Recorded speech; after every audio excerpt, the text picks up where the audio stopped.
Show me what you can.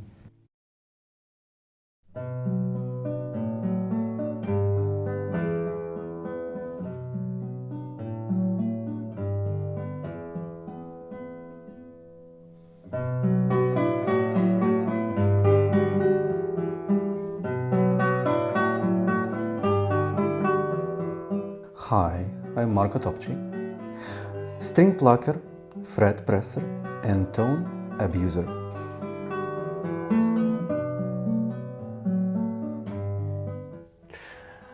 I am Marko Topchii, a Ukrainian guitarist, and I am an entity that represents the cultural background of the Ukrainian nation.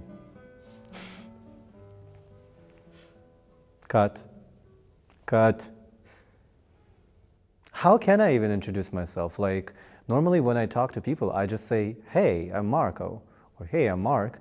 And if they want to know something, yeah, I will tell them, but not too much. So that they don't get, they don't feel like I'm imposing something. Should I actually introduce myself much more responsibly? Yes, maybe I should. Hello, my name is Marko Topchii. I don't want to be defined as a classical guitarist. Like, the thing that basically the thing that I'm trying to work on is to, which is ridiculous and ironic, but like through what I do, to kind of like surpass the, classification of being a classical guitarist, which is again absurd, but so I'm just a human baby.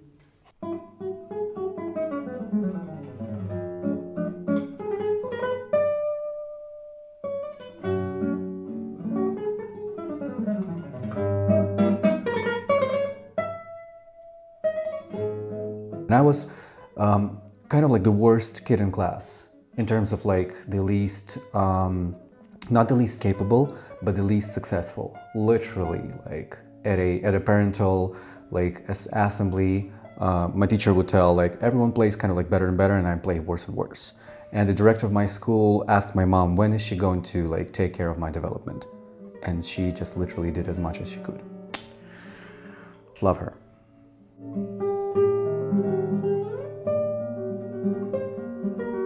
Why the guitar? Literally asked my parents or mom the same question.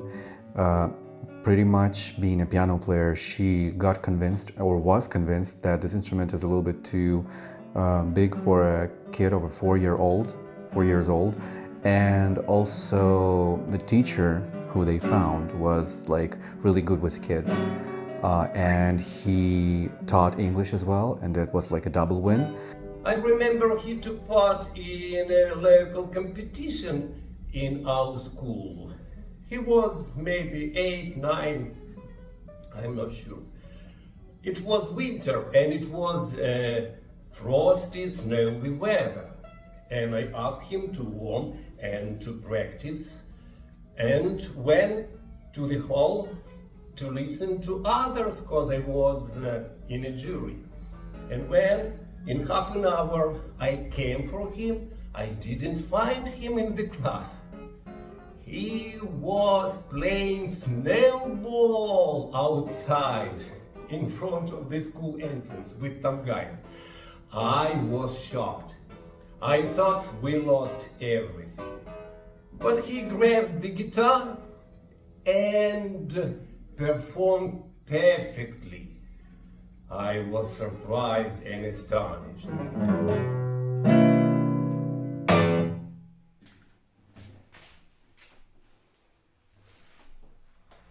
I always directed him and motivated him to be somebody above and beyond.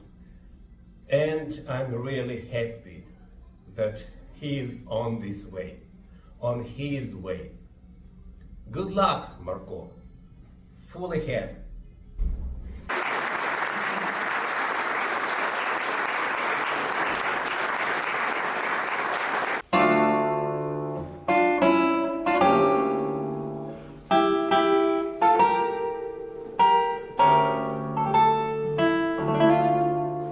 What has changed in your life over the past year and a half? Well, everything has changed. and I feel like I haven't changed. So, but my behavior definitely changed. I think like my impression from how I tend to communicate these days is as if I am mentally challenged, to be honest. As if I'm almost trying to be very self-explanatory, much more understandable than I used to be before. I wouldn't say that it feels like the time for jokes is over or something like that, because I still take time to kind of like, first of all, share something with people that they genuinely like, because when I see something, I have fun with it. So I think sometimes I just step outside my box of trying to be whoever I think someone wants me to be, in terms of like reserved or like only represent the cultural thing, only like make performance videos or something like that. Yes, I'm working on that, but I think that my focus was always like to kind of add a little spice to it, so it doesn't look too serious, so it doesn't feel like I'm this like generation of a generation of a generation, because then I would feel weird. Regardless of the level that I will be interpreting, I will still feel weird. Like I don't want to be like a one-purpose tool in a way.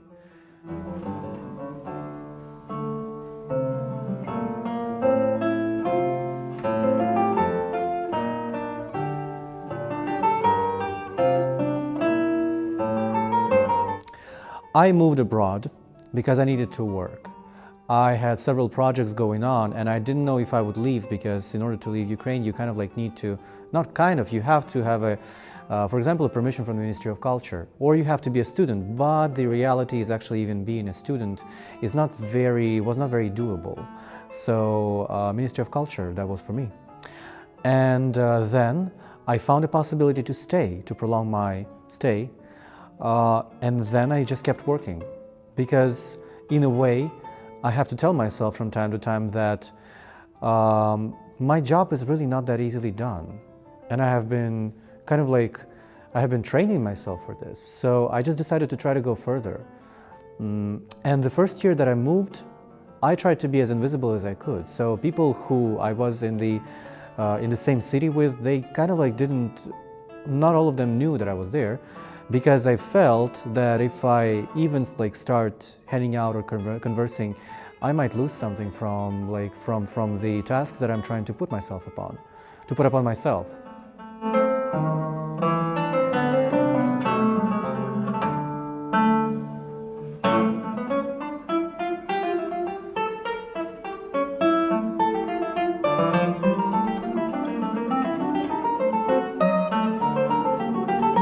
I'm definitely glad that I'm able to keep on doing what I do, to keep on practicing, because I remember these times, the first, I guess, period of time when I moved, I constantly felt like things are like, I'm not the only one, but I constantly felt like something is just preventing me from practicing, preparing for something really important that's going to come. And it felt odd, because this frustration started like building up.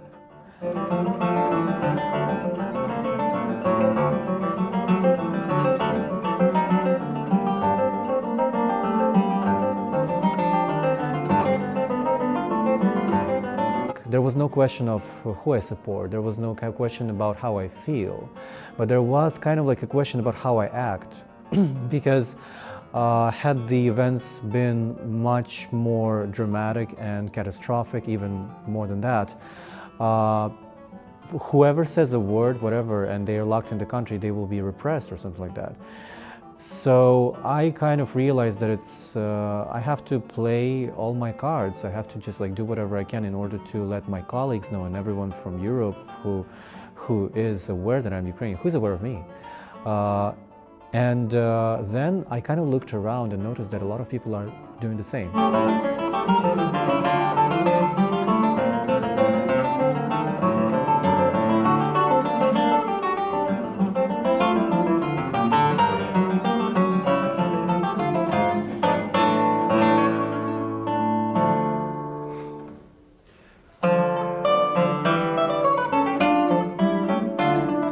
I have to do whatever I can in order to inform about whatever's happening. So that's exactly how it felt. And yeah, again, it was a very surreal feeling because I first thought it was disinformation because I randomly just saw a, not even a Ukrainian public person, and I wasn't even subscribed to her. I just saw it somehow.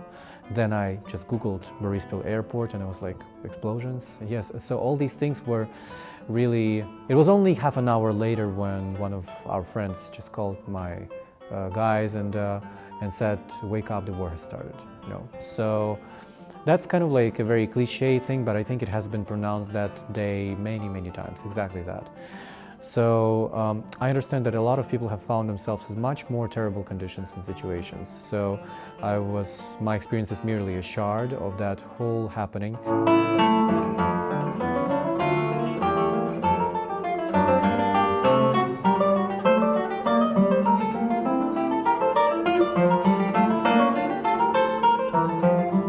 Everyone has the right to have a depression now. And even before that, everyone had the right to kind of like panic or something like that. And there were some times when it was terrible, but on the other side, it's surprising how you still want to work. You still kind of like want to do something because it's, if you look in the history, that's what the brilliant people of their times were doing. And I think that's what's worth fulfilling.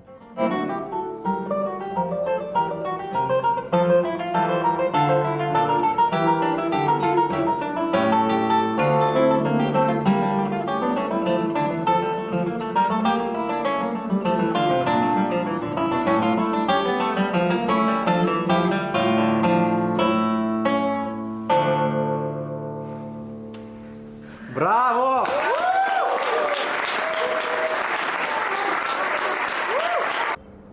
I'm breaking the law, I'm breaking the law. I'm not breaking the law. So I guess we need to find something that is like, that is Tom Ford, or that is Balenciaga, or that is I don't know, I'm struggling to find anything here. Could you help? What are the weirdest things about guitarists? Obsession about nails, and obsession about nails, nail obsession, then nail obsession. I mean, like, if you're not wearing nails, you're not playing guitar. I know that, but like, life doesn't depend on nails, and I feel like a living proof of that, because they literally deform while we practice, so there's like no need of like being obsessed with nails. If some things don't work out, like fake nails, obsession with fake nails as well. Obsession with fake nails, fakeness of the nails. This thing is totally like a, I don't know, you can literally cut out the butt and like wear it to a kinky party. No, erase that. This is my size and I'm not gonna even like think about taking it. I think I'm just taking it. Describe your ideal practice day when you're preparing for a concert or a competition. When it's really serious, and to me it's getting more and more serious, because before that I had like a video gaming addiction. Literally I would stay awake at nights and like finish gaming by sunrise, you know. I successfully replaced this with practicing sessions, so the ideal thing to me would be just like practice as long and as much as you can, and actually learn to even like turn off watching series and movies and YouTube at the same time when practicing, at least a week before, because I know that once I will go on stage, I'll be more conscious than when I'm distracted. Wow! What the hell? Another G-Star Raw thing. I am gonna be a star in Kyiv, and I'm not gonna even walk out the door. I'm gonna be a star in my own apartment. How is your sleep structured, and what is your wake-up cycle? Do you practice at night? Yes, indeed, I'm like a night owl, and as I said before, I've been like gaming at nights, which would be the exact like compensation for the stress that I might have experienced, although a little bit addictive, because there's like a lot of visual overstimulation, which I kind of like enjoyed, but then it's like a loophole. You want more and you do more. So basically I learned how to replace that with practicing. Got me in a better place, and actually, you know, get more pleasure from doing that. My sleep cycles are really based on the idea that if I practice the whole night and then I like consciously finish, like I tell myself that, wow, now it's time to stop. Sometimes it's 8 a.m., sometimes it's 6 or 7, sometimes it really was 12 p.m. or 11, and I do have something with sound insulation, so like no worries with neighbors, been there, done that. And basically I like the feeling when you tell yourself that you really have done something, that like with a feeling of accomplishment you actually go to sleep. You know, see, I actually have a preference. This I don't like. You might think that I would be going for this, but actually no, not my type. This. So an additional thing to say would be practicing or performing with earplugs. I will start with the fact that I have been, let's say, self-sabotaged at competitions various times while playing with orchestras, actually hearing the sound monitors and the sound coming back at me or from the instruments nearby. I totally didn't like that sound and it stressed me out and I was like on a loop trying to correct that sound. What I have to say about that is that first of all I feel that I have already developed enough contact with the string. Second of all, the sound that I get from the string doesn't like distract me anymore and I can actually focus on the point of contact with the string. And the third thing is that I submerge way deeper into myself. So this is actually more beneficial for the sense of the whole piece. I feel actually more emotional and I feel like I'm calling to the deeper within, which is exactly the goal of my development in general. So that thing I cannot recommend enough, although it's like not a full, not a full coverage. You kind of like have to cut out a little piece of that earplug and somehow like place it in your ear so that it doesn't cancel out the noises or the sound that you really need. You kind of like try to soften that sound. Well, cotton pads don't really work, but like earplugs are the ideal thing for that and they stay quite well.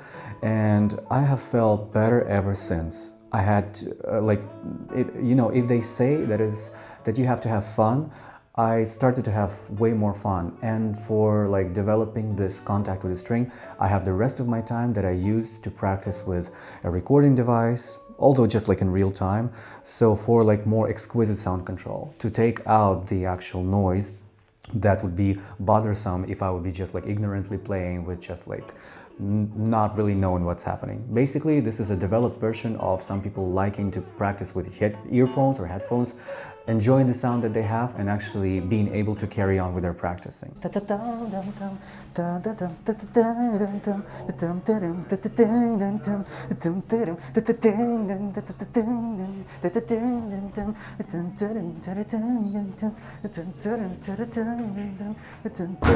Oh. Sorry. Yeah, this looks a little bit like oversized, but at the same time, I love this. I love this fabric. What do you do before you go on stage? I practice until the last moment possible and I drink my protein. I take the protein before I go on stage because I know that this will be quite tiresome in general and this will like really deplete my source like of regeneration and preserve, my hand injury preserving. We are like athletes that we don't take care enough of ourselves. We overpractice. We practice the same by overpracticing, which means like several hours a day even. Like some people work out just an hour a day and they're done. We are like marathon basically, marathon runners in this regard. Wow. Terrible. Terrible, actually. I'm feeling that all of this is a little like slightly bigger than it should be, but maybe I have just like body dysmorphia issues. And this will actually fill up with like fillers. I'm gonna do fillers in my feet, my legs. I'm just gonna be a little bit like buffer in general. No, I find this quite attractive. I noticed you around. I find you very attractive. Would you go to bed with me? Tips for people who are starting to play classical guitar. Good luck, bitch. Good luck. Good luck. This is garbage, no? Garbage? Garbage, no? Your style garbage. Someone's trash is someone else's treasure. Yeah, that's true.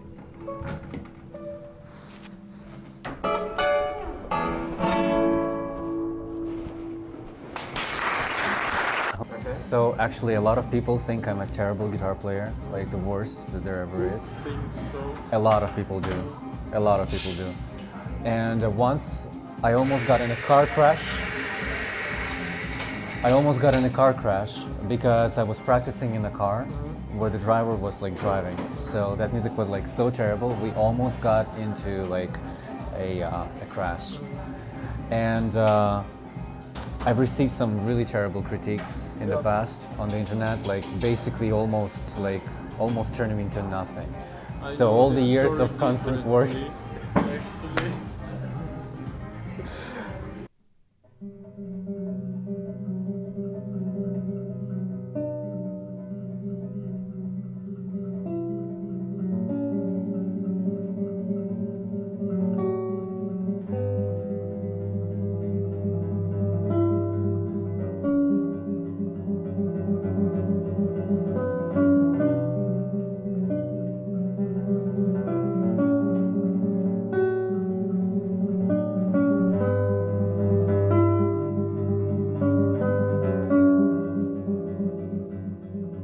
Where did you get the strength and inspiration to continue working on yourself?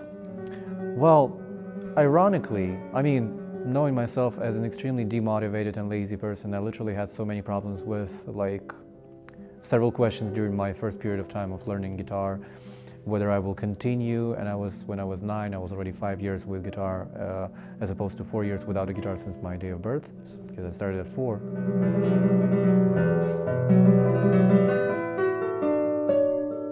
Always had problems with motivation, always had problems with finding a practical reason for myself to actually be a workaholic, or at least to a hardworking person. It even took me time to find relevance between how much and how good I practice and my actual outcome. I only started seeing a relevance after 20 years, after 22 years. I started seeing a certain pattern that you practice this works, you know.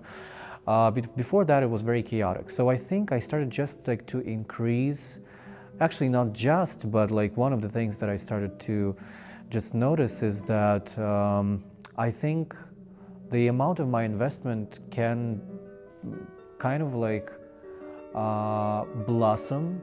It can, I wouldn't say repay or like it can be redeemed, but I think it's kind of like more and more worth it.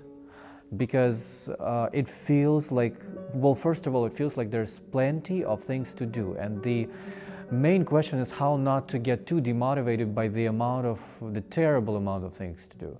Because first of all, I'm generating ideas almost like too fast. It takes a lot of time for me to write them down. I get distracted all the time. I literally think I have ADHD. I think I developed as a performer that it's like practicing watching something, reading something, listening to something. I practice with like headphones listening to music because I like want to take a little bit of attention away from myself. There's so many weird things that I'm doing. When I have to be more responsible, I just take away the irritators and I just like focus more. But I try to use that to simplify my life a little bit and to get those working hours. I'm not necessarily looking for inspiration, strength and inspiration, but I think I am inspired by what scares me, what intrigues me, what, I don't know, has been done before, has never been done before, very relative, but definitely something that I feel like I could do it.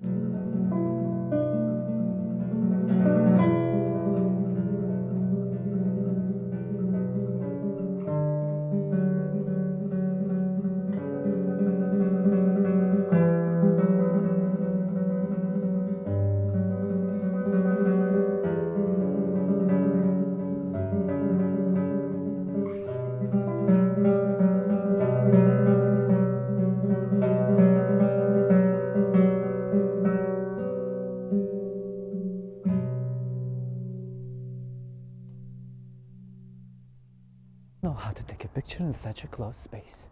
Maybe I should just take a picture of the whole, like not the parts of the building, but I think that would be also technically really hard to do, especially when the camera is turned off.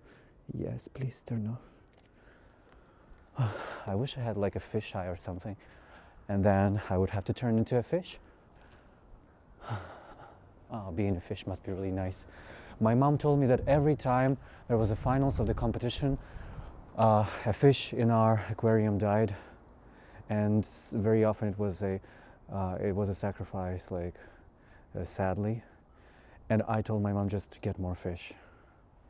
So I would say that I feel like I'm ready to put myself again in a very insecure position, just as always when I've been trying to grow.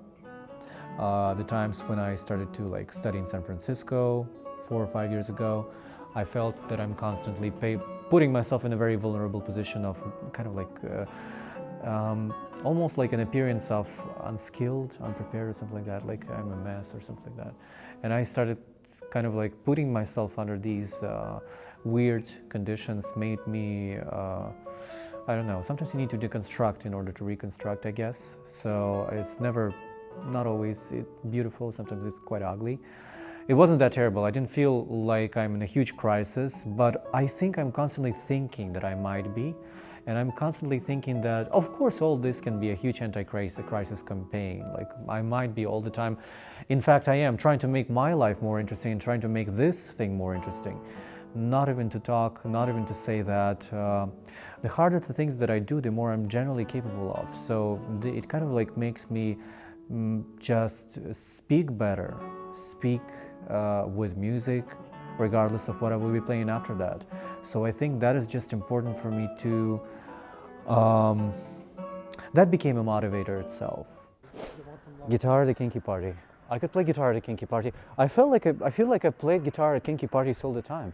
It's like every place that I visit feels like a kinky party. Because who would want to listen to guitar?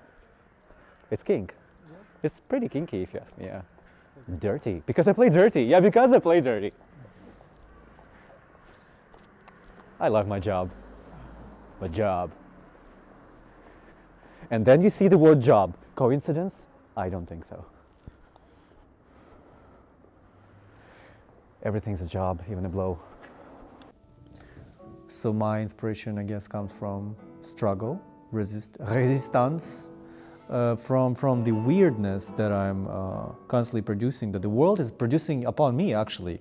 I'm constantly studying this world, and I'm trying to understand who's the weird one. And I realized that when I try to be normal, weird things happen. So in order to kind of not just cope with them, but to be able to collaborate with them, I guess everyone has their own version of reality in a way, but becoming normal is a wonderful thing.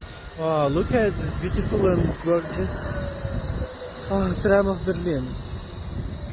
Sometimes in life it is important to look at yourself from the outside to see if your sunglasses are sitting correctly. Why sunglasses? And where's the sun?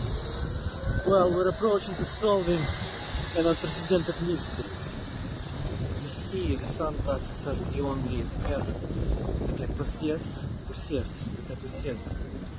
that helped me cover my suddenly developed pink eye due to a course of tumultuous events. So we will continue our transmission when the pink eye will finally develop into a ultraviolet eye. So basically the habit, my typical habit would be finding a little thing like this bamboo over here, and I would be like, look at this beautiful beauty. What is it doing over here? Is it alive or is it artificial and stuff like that?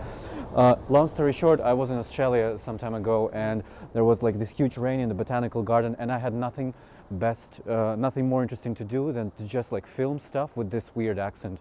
There's some inspirations that I have from there. There's a drag queen that speaks this. She's from Boston, but she has this character. There's also this stand-up comedian from Bronx, New York, Iris Barr, that has a comedic series, sitcom series, Svetlana, basically about a escort service woman from Ukraine who immigrated to the US and has founded the St. Petersburg House of Discreet Pleasure.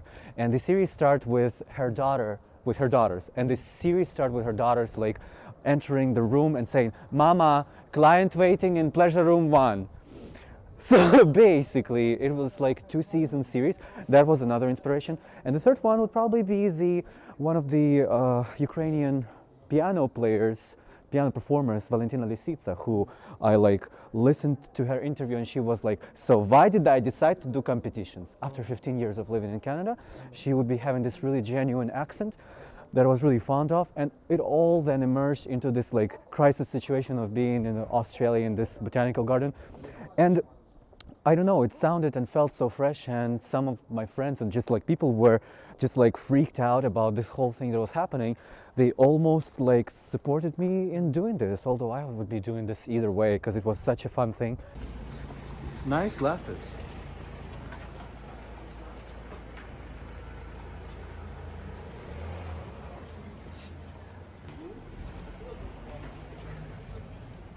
Look at these beautiful, spectacular spectacles.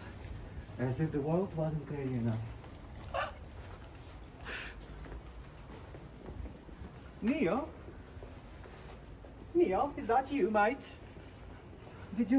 Were you born to die? Or you were born... No. Neo, is that you, mate? Were you born to die? Or you were born yesterday? Neo, is that you, mate? Were you born to die? Or you were born yesterday? That's a good angle.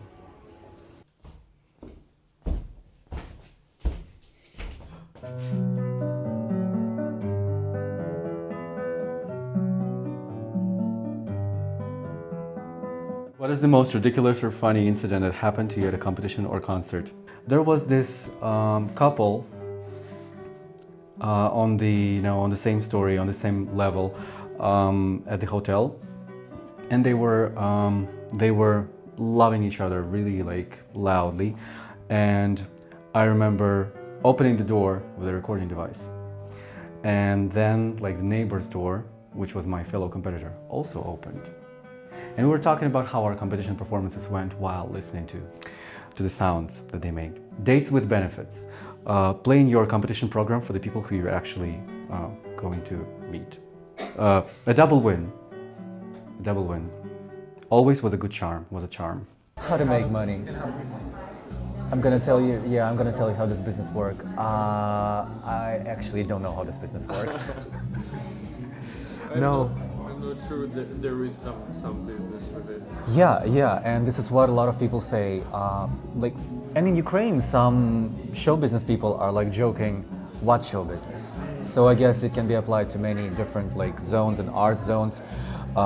Maybe this is the reason why I decided to compete, because when I was a kid I calculated that I wasn't very good at math, but in general I understood that if you have a potential to win something, you might be winning someone else's, like Ukrainians, several months salary, and I was just like not really inspired by that, but thought that this would be a good thing to like work for. And later I realized that there's so much trouble from like trying to be on that level, that it literally sucks up all of your time and requires a lot of motivation. And I guess I don't know exactly how this world works, because I'm constantly I feel like I'm constantly just like using this system and maybe not doing it the right way, because a normal person would actually have a website, which people try to convince me that I should have, and I'm like, yeah.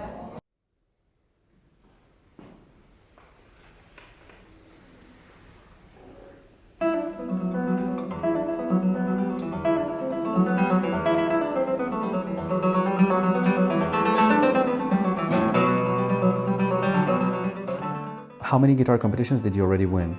What do guitar competitions mean to you?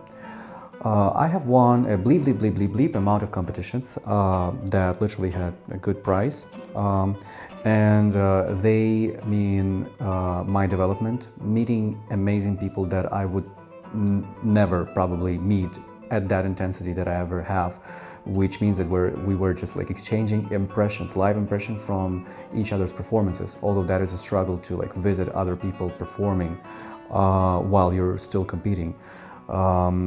Losing a lot. Losing made me learn things. Sometimes the chair was off, sometimes something else was off, too much stress, way too much pressure, lack of preparation. All these things made me learn that you may be a dreamer, you may be like going for risks, but sometimes like even with succeeding with these risks, the result will be wah-wah sometimes.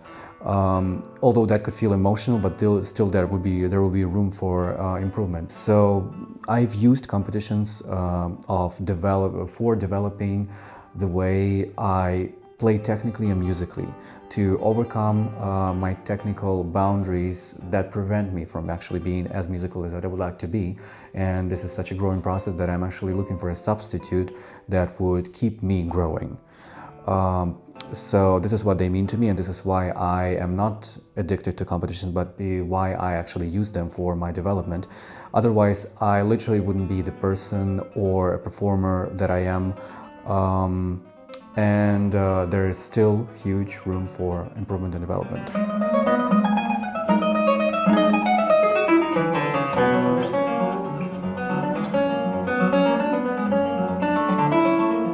What other competitions do you need to win in order to finish your hit list? Chopin, Chopin, Chopin. I would really love to play all Chopin, although I have to be really selective with that because not all of the mazurkas I like, not all of the waltzes I do like, and hopefully you can be selective enough to play just the pieces that you really love.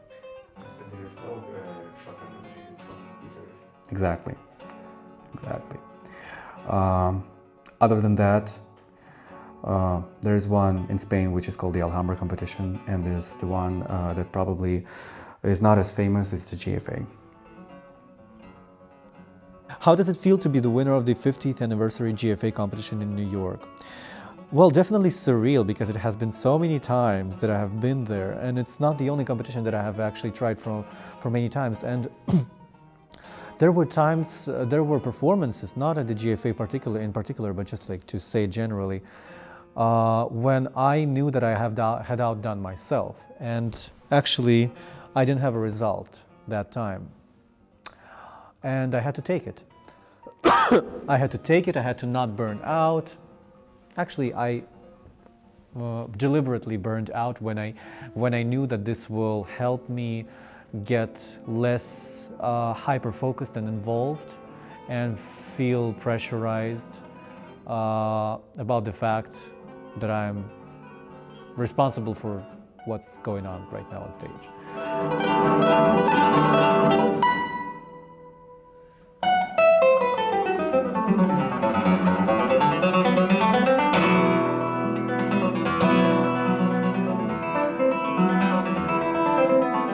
Yeah, definitely that experience was a very happy time, because throughout, can you imagine, like, you are coming, visiting, and, trying not to be negative almost any time that you were participating there, which means you have not advertised or like, maybe I'm burying myself alive right now, but basically trying to take this as not necessarily a good sport, but like trying to see what's in the future there for you, trying to always work on yourself. Of course, sometimes like disappointed with your performance, whatever, but I mean, what I mean is, like, with me knowing those people and having their continuous support definitely is very, very precious. So I only keep being surprised how they're not tired of seeing and hearing, literally, because when I was thinking about, again, there are always comments, criticism,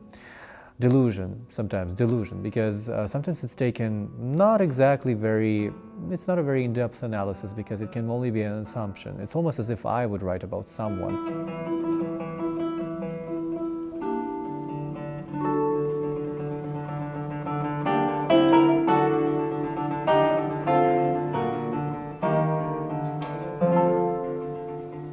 Can you make a statement that you're done with competitions?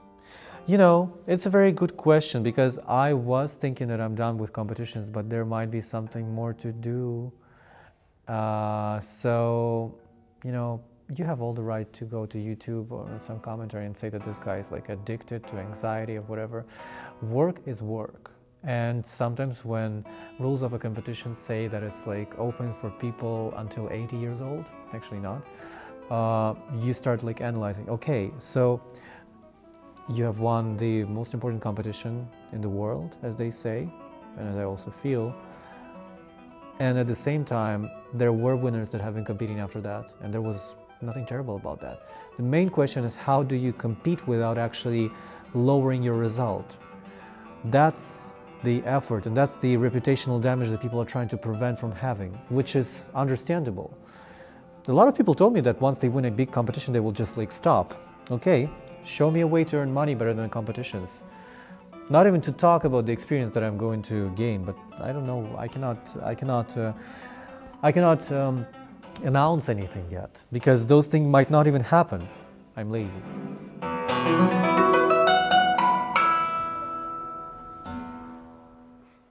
Topchii in 5-10 years. How do you see yourself in 5 to 10 years? How do you see yourself in 5 to 2 years, 10 years? Well, how do I see myself in 5 to 10 years? Huge lip filler, third eye, like a gigantic third eye that literally sees through time, and for filler as well. And a little bit more developed neocortex, hopefully. Hopefully that will help. Your plan for the next 5 years in music and personal life? Well, plan for the next 5 years. Well, 5 years is quite a lot. Whatever. I think I want a house. I think I want a house or an apartment. Yeah. I want an apartment or house where I want it. Where I want it. Like not just like whatever I think I can afford, but that will also be nice. Personal life, yeah. Definitely some kind of like official things would be like really exciting and interesting, because this is like so weird. This is like so weird. So I would like to see a challenge. I would like to see a challenge in something that like I would never have seen myself in, and other people would be like, "You okay? Honey, you okay? You still alive?" Blink twice if you're in danger, you know? Personal life. Do you have a girlfriend, boyfriend? What do relationships mean to you? Personal life. Do you have a girlfriend, boyfriend? What do relationships mean to you? I do have a significant other, and relationships mean a lot to me. They're the things that I actually ultimately work on, because I derive my inspiration from what I do in music to actually like my philosophy in life, and I try to interconnect these things, knowing that there's higher wisdom that is quite common in spheres. So understanding that there's quite common wisdom in spheres, and I try to exchange this experience like between the spheres.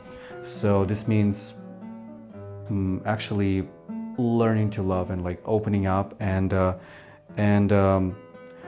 learning these emotions that human beings actually feel, because I do feel them as well, but sometimes they were like blocked or caged and something like that, and I might not be even realizing that. At the same time, feeling like I'm acknowledging them.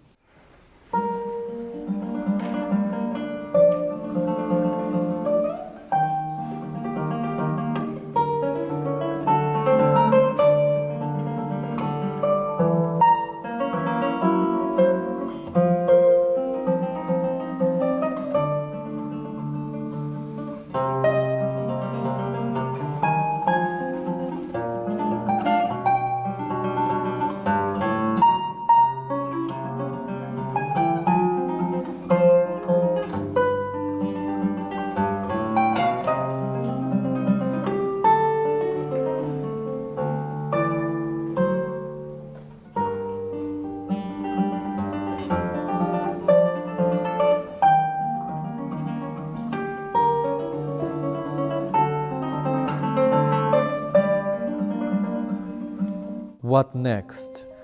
Recording. I'm preparing for my Naxos CD recording, and it's like gonna be so difficult in terms of like picking the program, because it's my 4th or let's say 5th album, and program is running thin in a way, and there's not that much time. I mean, even if I would have started preparing right after the win, which was practically impossible.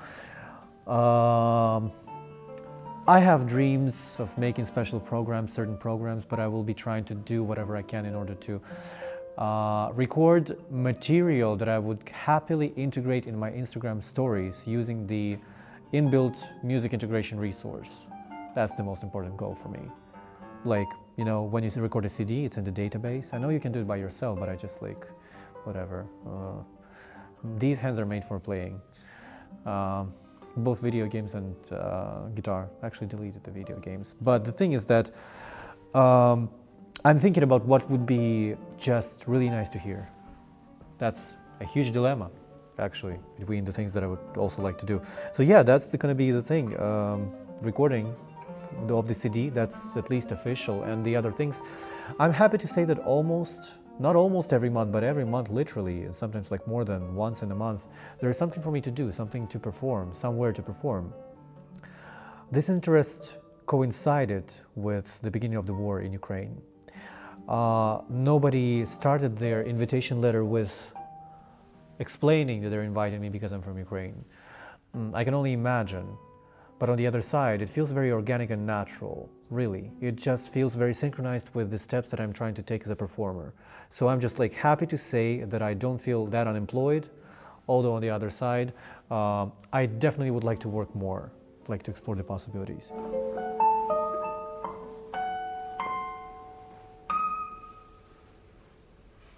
Do you feel free? And what can limit your freedom? Shame. Do I feel free? Within the matrix.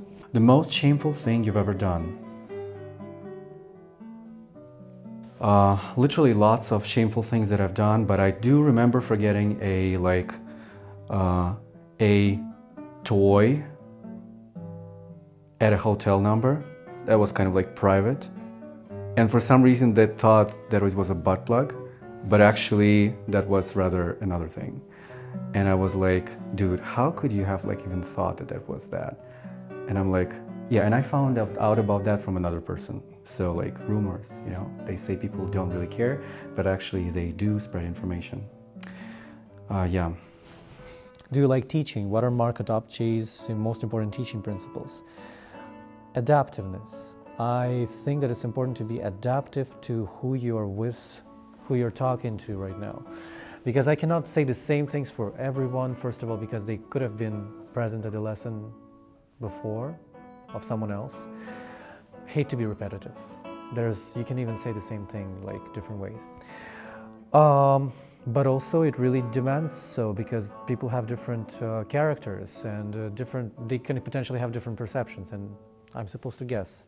I'm supposed to either guess or analyze the way they play, for example, and see if there's something that I can talk about.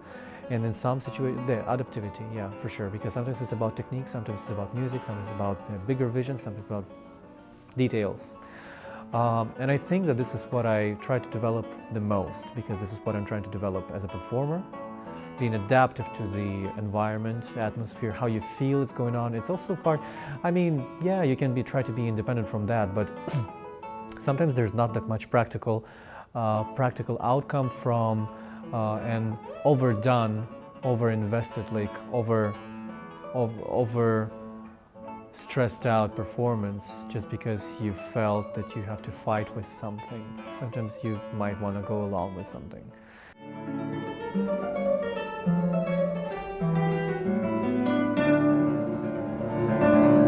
I think that he's trying to not be too obvious in a way, and he's a great composer. I think that all I've been doing performance-wise, I just didn't want to trade this at an earlier stage, because if I would have approached a certain professor status at an earlier age, I would have gone so demotivated to keep practicing and performing.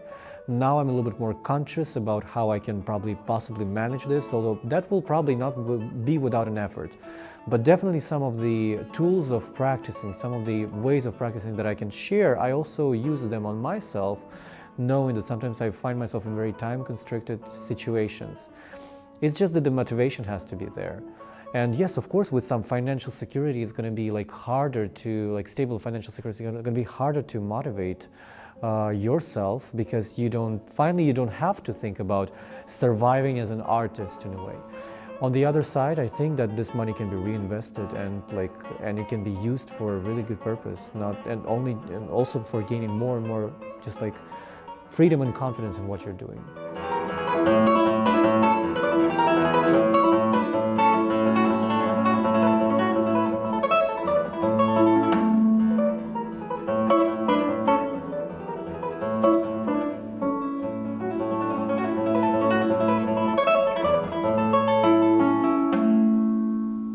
Blitz section. Say the first thing that comes to your mind.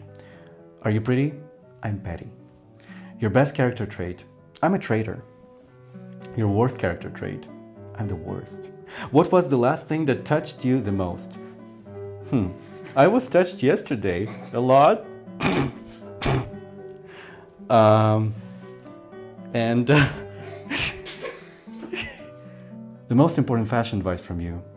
Mugler, Balenciaga, Margiela, Gautier. You.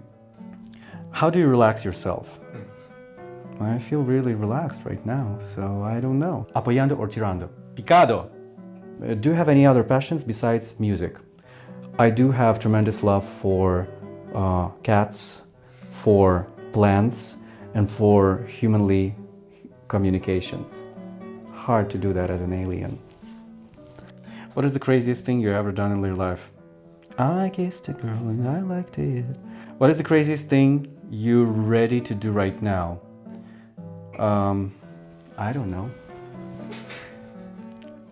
How can one be as cool as you? I'm done.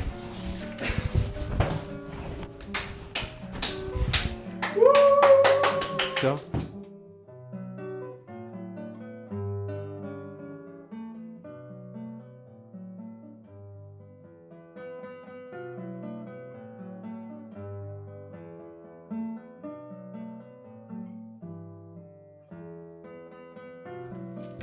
Добре, ладно, я роздягнусь.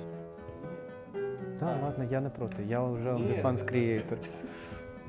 Cakes. Cakes. Yeah, definitely nice mustard. Dijon.